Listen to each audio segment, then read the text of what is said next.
Hello friends, I am Dr. Atul Mittal. I am a director ENT in Fortis Memorial Hospital, Gurgaon. I have a work experience of about 20 years, and main specialty work is on sleep and skull-based sinus surgeries.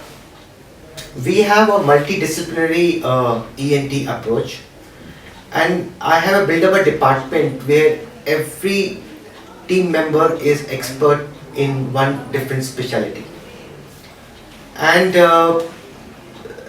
we are doing all types of surgeries including the cochlear implants. We are doing a lot of sleep work.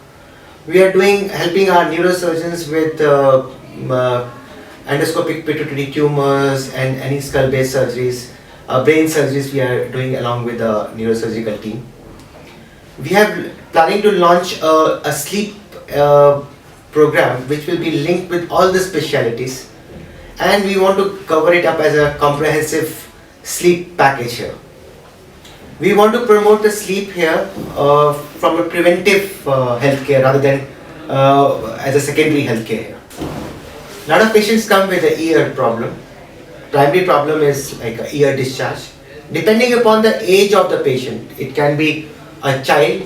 In children, we most commonly see patients with a pain in the ear, and that is secondary to either adenoidal problem or a tonsillar problem or any nasal congestion. We see a lot of patients with discharging ear.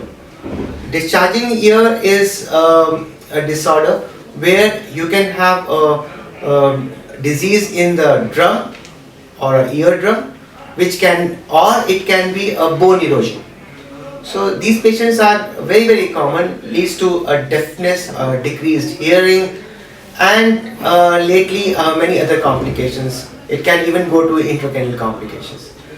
Treatment in these cases are either a repair of the drum, or sometimes you have to do a tympanomastoidectomies, osteocaloplasties, or sometimes even removal of the abscess in the brain. Airway is the most important in the body health.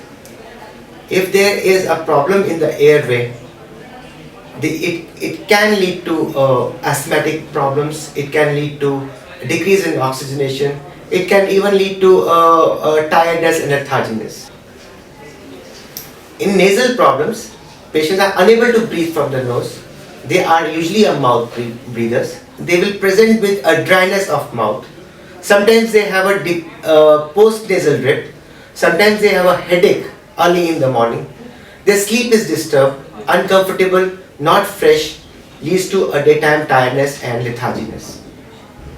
It is very important to diagnose these patients by a local examination, endoscopic examination, and then comprehensive by the radiology like a CT scans.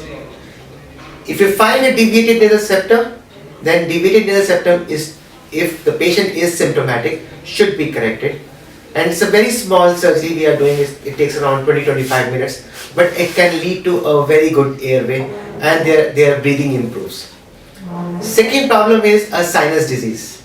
Sinus disease with the help of debriders, with the help of lasers, with the help of coagulations, it has given totally a new dimensions in the technology, and the results have improved drastically.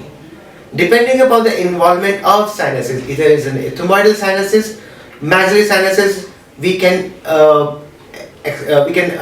open up the natural osteums endoscopically, and we can cure the disease.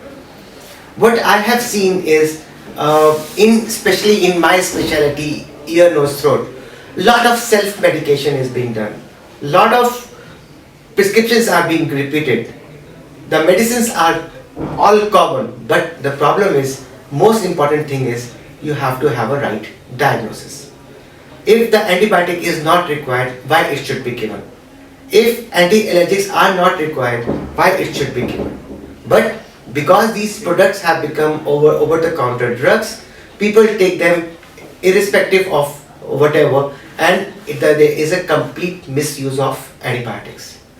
What I will suggest is, go to your physician, go to an ENT, Go to your whosoever is your doctor and diagnose it properly, and patient should come to us even on the smallest symptom, so that we can minimize the medication and treat and diagnose the patient properly and treat the patient in a proper way. A lot of emphasis has been given on sleep. It is always better, we know that, sleep right, breathe right. If you are not able to breathe properly, you will never be able to complete your sleep cycles. Sleep is a newer dimension subject, and lot many diseases are associated with sleep.